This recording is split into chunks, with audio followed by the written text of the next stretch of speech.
Hello, sziasztok! I am Szántai Gábor and this is the 31st episode of the Hungarian History podcast, which is the largest and only one podcast in English dedicated entirely to the Hungarian history. Today I am going to tell you the story of Magyar Balint, because Valentine's Day is here and Balint stands for Valentine. Magyar Balint was a famous member of the Valiant Order of the Hungarian Borderland, and he died in 1573. Well, he was an officer. He came from a poor noble family in Zala County and first served as a soldier of Nádasdy Tamás, the Palatine of Hungary. Now we should shed some light about the term Palatine, what rank it was in the 16th century Hungary. Well, the Palatine of Hungary, in Hungarian we call him Nádor or Nádorispán. So he was the highest ranking officer in the Kingdom of Hungary from the beginning of the 11th century to 1848. We have proof that the Golden Bull of 1222 authorized the Palatine to represent the monarch at the Great Assembly. He was the second most powerful person in the kingdom, deputy of the monarch with judicial functions. For example, these Palatines had their own court of justice. So he was a very powerful person. After 1526, when the Habsburgs became rulers of the kingdom, and the Turks seized large parts of the kingdom, the Palatine, as a vice-regent or viceroy, had his seat outside Royal Hungary in Prague, and later in Vienna. In 1526, the Palatine became a life function. A year later, in 1527, the Hungarian Vice-Regency Council was created. It was a kind of governing body. Its seat was in Pozsony, Pressburg, Bratislava today, and since 1531 it comprised also other noble representatives, which became a permanent institution headed by the Palatine in 1549. So when Nádasdy was the Palatine, the functions of vice-regent and Palatine were not yet separated.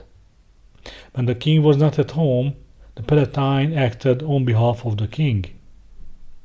Also, the Palatine represented the Hungarian nobility, so he had a very important role in the age when the Habsburg kings wore the Hungarian crown during the Ottoman wars. When Nádasdy was in office, the king was Habsburg Ferdinand, and no wonder that the king wanted to lure Magyar Balint away from the Palatine's service, offering him higher offices, but Magyar remained steadfastly loyal to Nádasdy. That loyalty would define his entire life. Well, Magyar's name was first mentioned in 1543 when he had a duel with Aga Kászon, an Ottoman officer. Duels were very important events on the borderland.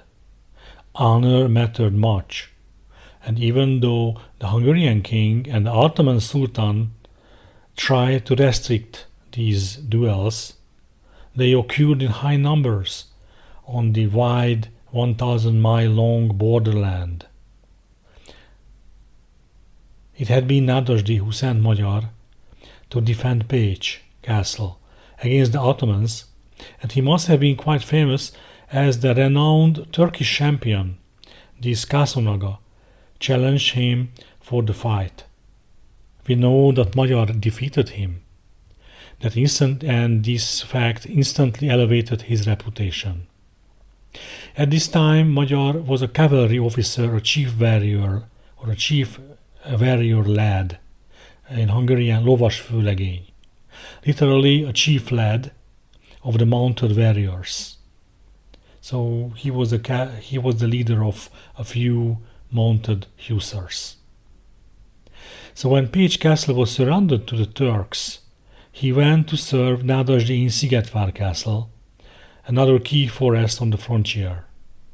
Let us remark here that Magyar had no shameful role in surrendering the castle of Pécs. According to the contemporary saying in Hungary, a castle can be defended only in the field, meaning you don't wait behind walls, you strike first. And Magyar did exactly that. He harassed the enemy constantly with raids, ambushes, and lighting fast cavalry attacks. Magyar became the lord of Fonyód castle by his marriage. At the same time, he was trying to reinforce Szigliget castle as well. Both places are located on the borderland near Lake Balaton, a region that would become a center of his life's battles. He was the captain of Fonyód and Szigliget from 1545 till his death. He exchanged many letters with his liege lord Palatine Nádasdy, and he was not shy about expressing his opinions, sometimes perhaps a little too boldly. For example, in 1549, after Nádasdy scolded him for reckless ambushes, Magyar wrote a remarkable apology. He wrote, "For I have no more trust in anyone after God, except for you, your highness, in this country. So I am begging you to remove your anger over me, as God sees me, I am without guilt." He was a man who lived by honor and feared losing it. So to him, refusing a duel was almost impossible. Sometimes the Pasha of Buda protested against Magyar Balint's actions, and the king, who had to write letters to Palatine to slow Magyar down. The Pasha asked King Ferdinand to send an army against Magyar, but King Ferdinand just warned him in a letter.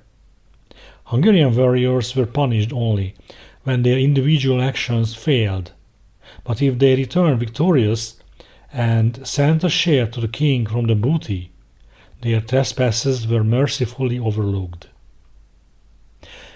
Magyar took part in the siege of Lippa castle in 1551. Having returned home, he was soldiering between Pápa and Fonyód castles. He served Nádasdy both at the Rába River and in Somogy County. He was the captain of Pápa castle for a short time in 1552. Nádasdy was quite content and thankful for his success. We know a letter from 1552 in which Magyar Balint wished a great St. Valentine's Day to his liege lord, who had greeted him as well. So it's interesting to mention that greeting each other on St. Valentine's Day was a habit in 16th century Hungary, not only between lovers, but friends as well. But the Turkish raids intensified. But the Ottoman raids intensified. The raiding Turks began to attack the castles along Lake Balaton in 1553 and 54 more frequently. Palatine Nádasdy appointed Magyar as captain of Kanizsa castle in 1555. It was one of the most important frontier castles. Here, Bey Ibrahim of Pest challenged him to a duel, but Nádasdy forbade it. Magyar Balint was devastated and wrote the next. "I have nothing to do. Your Highness can see from the letter of the Turk that he had just written to me. So this is why I am begging to your Highness, as you are my merciful lord. Let your Highness allow me the duel, because I fear that the Turk will write me again a letter in which he can spoil my honor. As I have been brought up among them on the borderland since my early childhood, and I could save my honor so far, Thus I would regret to suffer such shame in my adult age.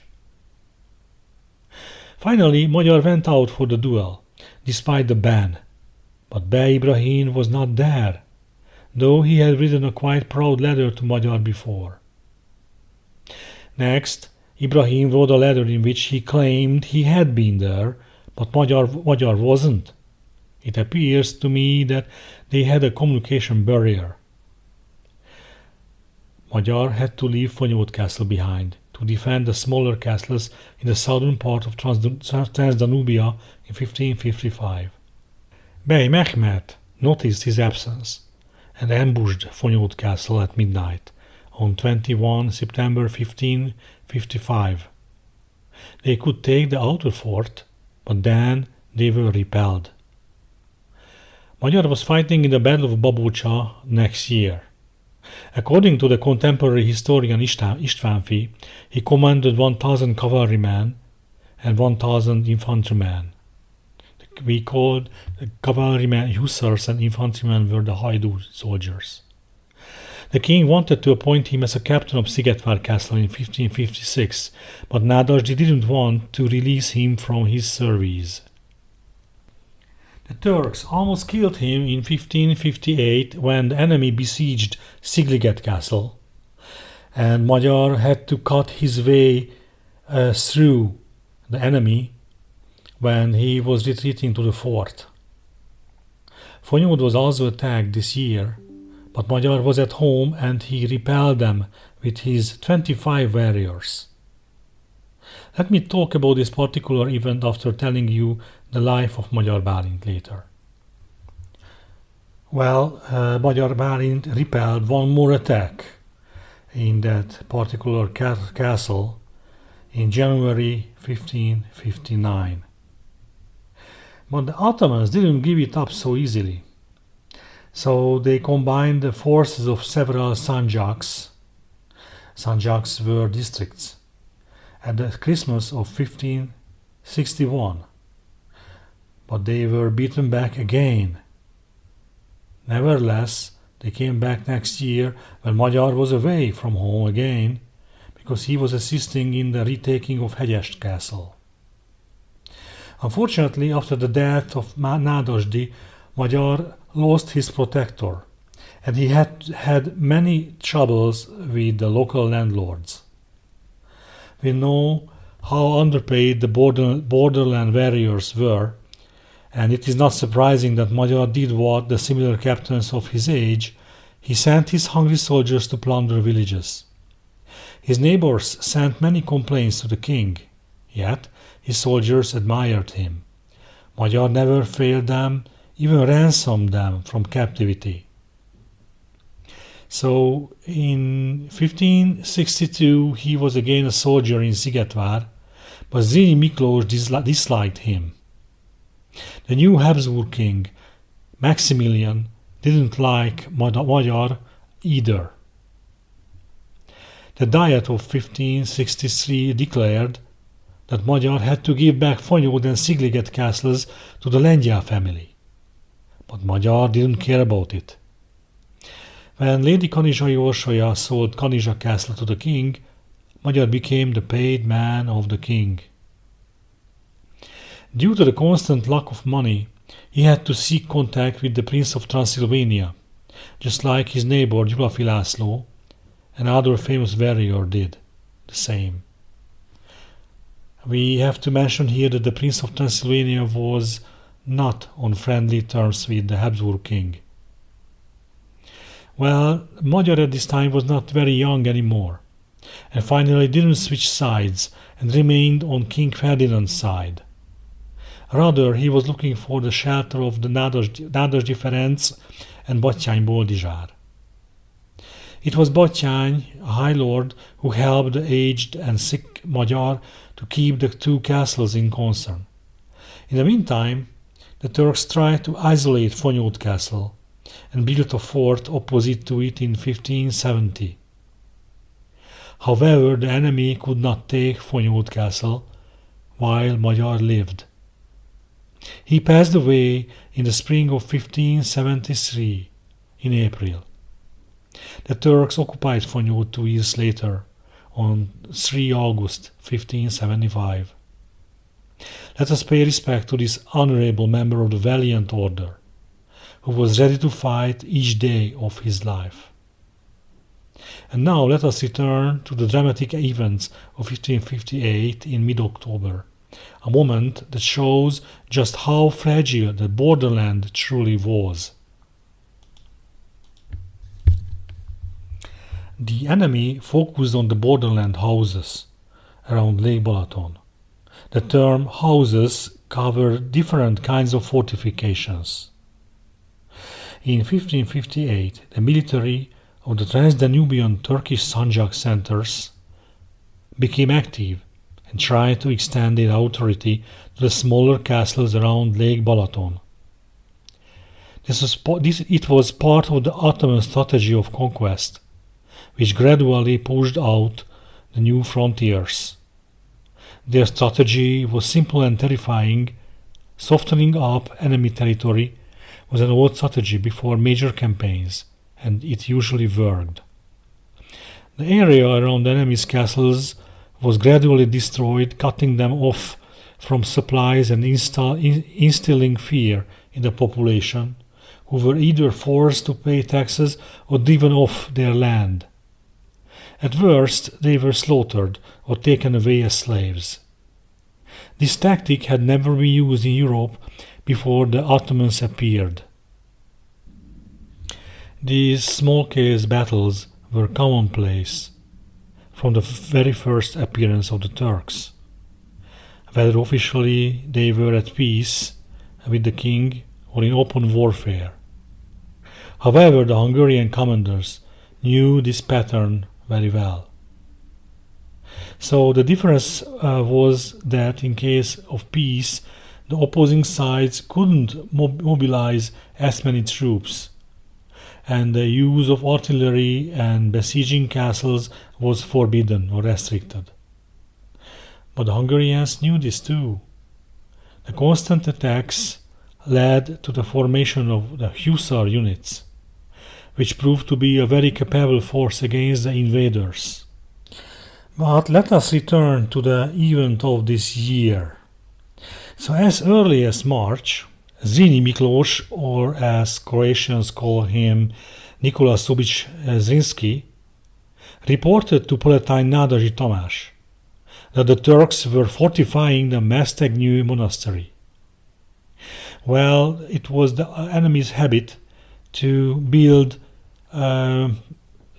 castles and fortifications opposite to the Hungarian fortification. In the summer, they wanted to build a fortress also from the church of Ságvár. But the Turkish garrison was ambushed by Captain Takaró Mihály from Tihany, who was crossing Lake Balaton and stopped their project.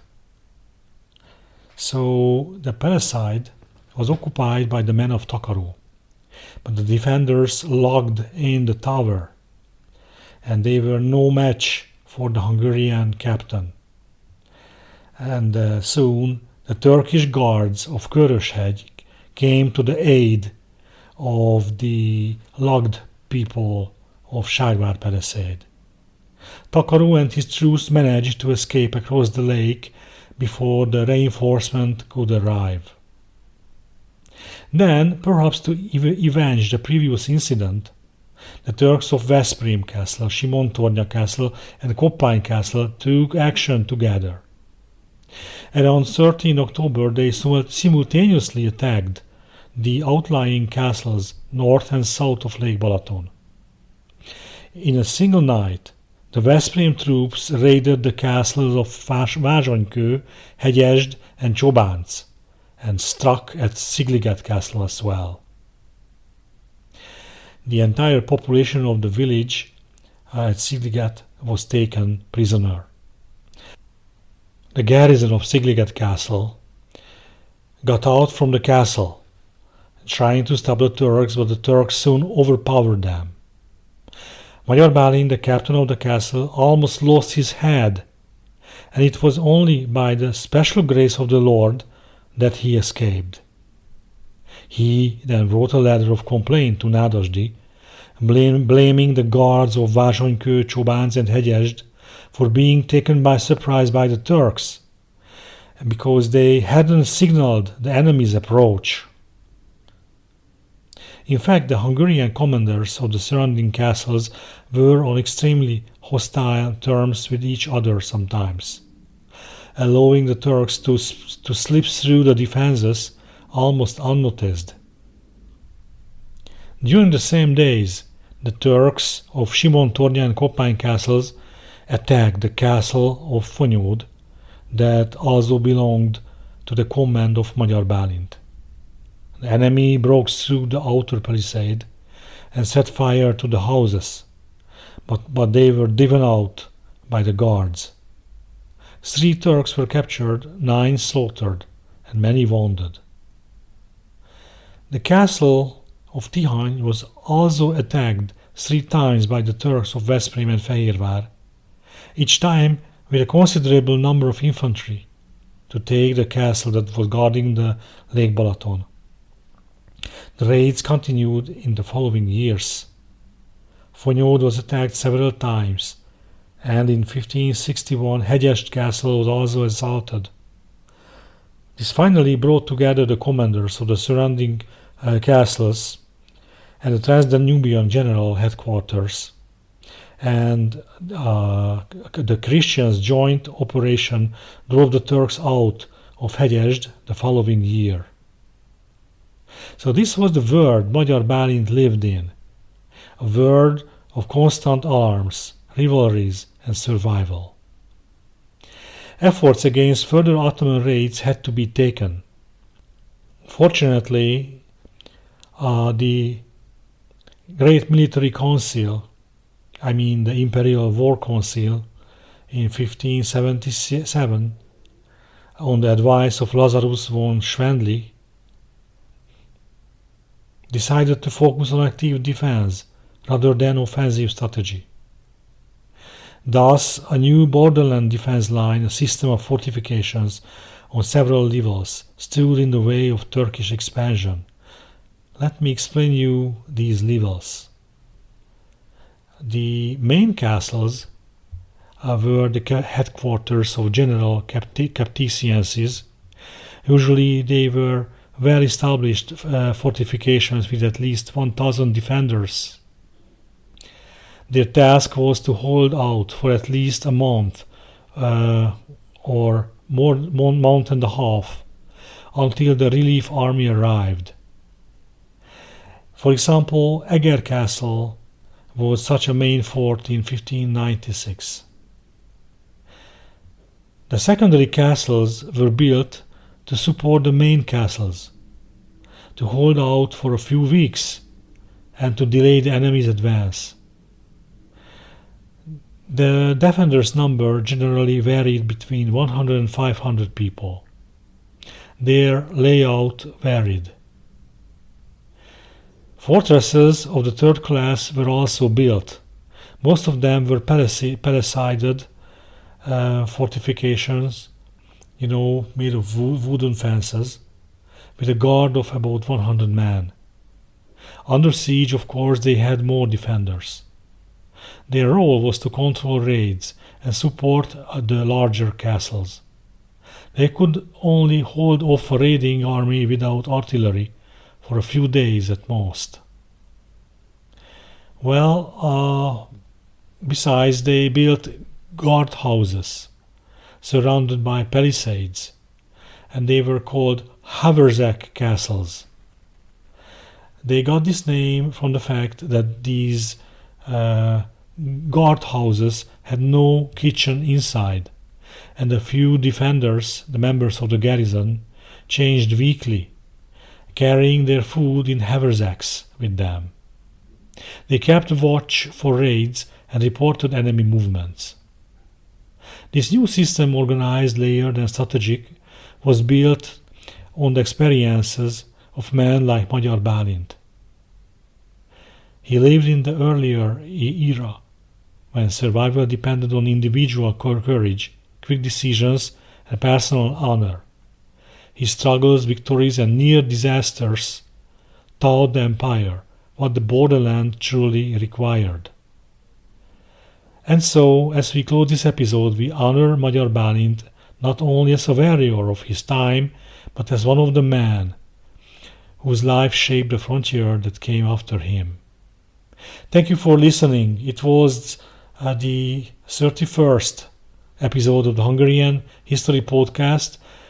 I hope you could learn something about this Hungarian Valentine or Magyar Balint.